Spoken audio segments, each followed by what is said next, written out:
We are changing brakes on this 62 wagon. As you can see, we have our billet spindle, rack and pinion kit.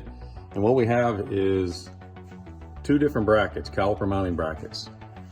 One bracket that bolts on for the Camaro 98 to 2002 brakes or the Corvette C5, C6 system.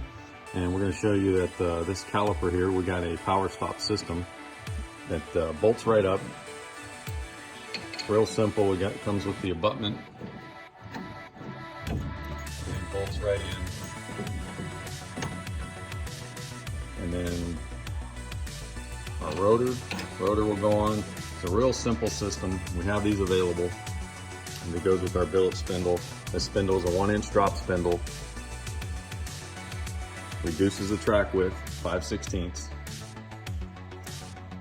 This car here came from California, driven out to us here in Ohio. And you can see, for those of you who have noticed, we have black lower control arms, we have silver upper control arms. These upper control arms were put on this car back in 2010 when we were originally making these arms. First came out with them in 2009. They've been on this car since 2010, maybe late 2009, along with the Viking coilovers. And these things are solid. Comes with the screw-in ball joint, just the same as the lower.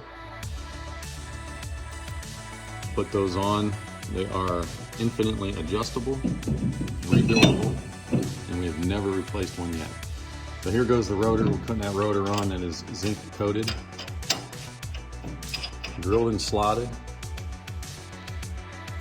and this car is going to stop like $1 million. So there you have it.